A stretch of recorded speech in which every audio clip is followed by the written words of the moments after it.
निरंतर हमारी पार्टी, हमारे समाजन, लोकतंत्र आगे बढ़ रहा है, हम उनको नमन करते हैं। साथ ही भारत आदिवासी पार्टी लोकतंत्र और संविधान को बचाने के लिए धूल मूड़ के मालिक आप सभी को जय जोहार, जय आदिवासी, जय भीम प्रदेश। और विशेष करके क्रांतिकारी जोहार 84 की जनता को। मैं जहां तक मानता हूं 84 का हर एक युवा, हर एक महिला, हर एक बुजुर्ग क्रांतिकारी है और उनके अंदर इतनी क्रांति है, इतनी ताकत है, वो बोलते नहीं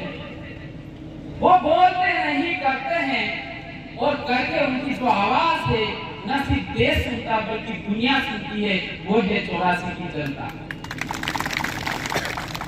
कई बार हम सोचते हैं कि we should come actively in the politics। कई बार साथी लोग ये सोचते हैं कि हमें खुद आके नेता बनके, प्रधान बनके, एमएलए बनके हम देश की सेवा कर सकते हैं। Many of us think like that। पर मैं ये कह रहा हूँ कि ये जो भाई बैठा हुआ है, जो जवान बैठा हुआ है, या हमारे बड़े बुजुर्ग बैठे हुए हैं, वो कहीं जा नहीं सकते हैं, कहीं बोलते नहीं हैं, या पैसा नहीं दे सकते, पैसे देने की शक्ति नहीं। क्योंकि कई बार तो अपन ये सोचते हैं कि पैसा दे के हम लोग सेवा कर सकते हैं, समाज सेवा कर सकते हैं। You know, there are many ways to serve our society। तो हम ये सोचते हैं कि पैसा देके हम सेवा कर सकते हैं। कोई ये सोचता है कि हम राजनेता बनके सेवा कर सकते हैं। लेकिन मैं ये कहना चाहता हूँ, जो नींव की ईंट जिस तरह से होती है, जैसे वो बहुत बड़ा बिल्डिंग खड़ा है, लेकिन वो बिल्डिंग किसके ऊपर खड़ा है ये आपको जानना होगा। वो नींव की ईंट के ऊपर खड़ा है, जिसको कोई नहीं जानता है क्या?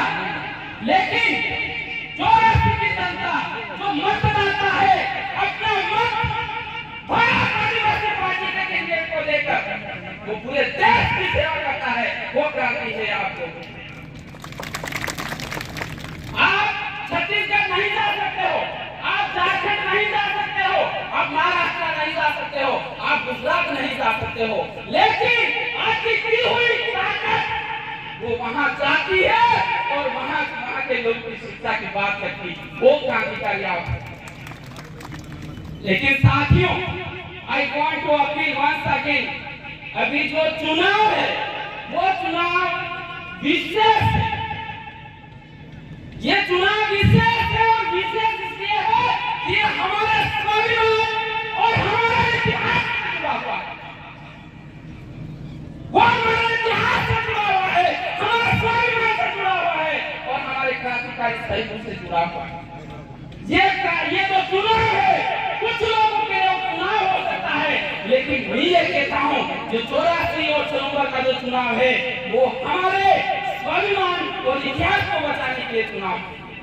आपने सुना होगा कुछ दिन पहले आदिवासी समाज से निकले हुए दलाल मन्नालाल रावत, जो बीजेपी पार्टी की दलाली करता है, वो यूं कहता है कि मानगढ़ धाम पर 17 नवंबर 1913 के अंदर जो आंदोलन हुआ था वो फर्जी था, वो भी देश को लेकर नहीं हुआ था, वो हमारे जो पूर्वजों की जो कुर्बानियां हैं वो उसको ठेका दिखा। ये न सिर्फ हमारे पूर्वजों की बलिदानियों का अपमान है, बल्कि इस देश की आजादी में अपना कट्टा खो देने वाले सभी क्रांतिकारी और हमारे देश का अपमान। आप जवाब कैसे दें?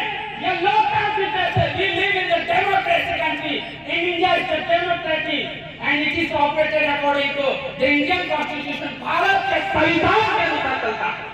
तो इसका जवाब देने के लिए आपको एक ही तरीका है कि मानगढ़ धाम पर जो हुआ था, वो जो सभा हुई थी, वो सभा हुई थी भीम प्रदेश के लिए हुई थी, इसको साबित हमें करने की जरूरत नहीं है, ये लोगों के रगों दिलों में है। लेकिन एक बार फिर से आपको मौका मिला है, 84 से भीम प्रदेश के नाम से जो सभा हुई थी, उसके नाम से जो नशा हुआ था, उनको मान सम्मान के लिए एक और व्यक्ति को जयपुर के अंदर भेज दें, उनके लिए असली श्रद्धांजलि होगी, उनका सम्मान बढ़ जाएगा। हम आदिवासियों के लिए क्या इश्यूज है, क्या मुद्दे हैं, जो बीजेपी और कांग्रेस के जो नेता है वो उसके ऊपर कभी बात नहीं करते। हमारे मेन मुद्दा जो है शिक्षा का, हमारा मुख्य मुद्दा जो है वो स्वास्थ्य का है। हमारे बहुत सारे भाई बहन हैं गवर्नमेंट हॉस्पिटल में जाते हैं, वहाँ डॉक्टर नहीं है। इसका ताजा उदाहरण देखो, मैं प्रतापगढ़ से आता हूँ। वो प्रतापगढ़ में जो है वो मंत्री हेमंत मीणा मंत्री है, कैबिनेट मिनिस्टर है, लेकिन मैं कह देना चाहता हूँ वहाँ प्रतापगढ़ का सबसे बड़ा अस्पताल है, जिला अस्पताल है, वहाँ 80 डॉक्टर होनी चाहिए, नियम के अनुसार 80 डॉक्टर होनी चाहिए, लेकिन नियम की तुलना में सिर्फ 18 डॉक्टर। लगता है जो पेशेंट को बीमार होते हॉस्पिटल में जाना है, ऐसा लगता है कि शमशान घाट लिया जा रहा है। हमने इसको लेकर आंदोलन किए, जिला कलेक्टर को मेमोरेंडम दिया, हमने मुख्यमंत्री नाम मेमोरेंडम दिया है, लेकिन वहां कैबिनेट मंत्री होने के बावजूद भी एक भी डॉक्टर नहीं लगा सका। ये नपुंसक मंत्री सरकार है। You know that they are only for the formality. They are the minister. This is the government. They are not working actually in the issues of the right. ये क्या है? वर्ग विशेष का मुद्दा है क्या? हमारे इस इलाके में जितने अस्पताल हैं, वो अस्पताल में नियमों के मुताबिक डॉक्टर होना चाहिए, ताकि हर गरीब व्यक्ति को वहाँ सुलभ इलाज मिल सके। होना चाहिए, क्या होना चाहिए? क्या ये सिर्फ आदिवासी समुदाय की बात है क्या? ये क्या सिर्फ ऐसी समुदाय की बात है, ओबीसी की बात है, जनरल की बात है क्या? ये मानवताहीन का मुद्दा है, लेकिन इसके ऊपर ना तो मंडलाल बोलता है, ना बाबूलाल खराड़ी बोलता है। इसलिए हमें 84 का जो चुनाव है वो बहुत महत्वपूर्ण है। हमारा दूसरा मुद्दा एजुकेशन का है। What is our national issues? Education, शिक्षा और दूध है, जो पिएगा वो दहाड़ेगा, है या नहीं है? लेकिन सरकार क्या कर रही है? शिक्षा को कमजोर कर रही है, शिक्षा के जो बंदी है उनको खस्ताहाल बना दिया। आज हमारे इलाके में कोई भी फर्स्ट ग्रेड टीचर नहीं है या नहीं है? नहीं है। अभी 1,24,000 शिक्षकों के पद खाली है, लेकिन सरकार इसके ऊपर नहीं बोल रही है। सरकार को जिस मुद्दे पर बोलना चाहिए, जिस मुद्दे को लेकर काम करना चाहिए, उस मुद्दे को लेकर सरकार चुप है, बात नहीं कर रही। आपको मैं बता देना चाहता हूं, बाबूलाल खराड़ी अब भारत आदिवासी पार्टी और आप लोगों के जन जागरण की वजह से, उसके बदौलत से वो मंत्री बना। उनकी मंत्री बनने की औकात नहीं थी, मैं स्पष्ट बोला, लेकिन यहाँ का जो जन जागरण चला उसके बदौलत यहाँ के इस एरिया से 2 कैबिनेट मिनिस्टर बनाए जाते हैं। वो आपकी ताकत से बनाए जाते हैं, वो इसलिए बनाए जाते हैं कि आप इस क्षेत्र का विकास करना। ये लोग क्या बात कर रहे हैं? What is their issue?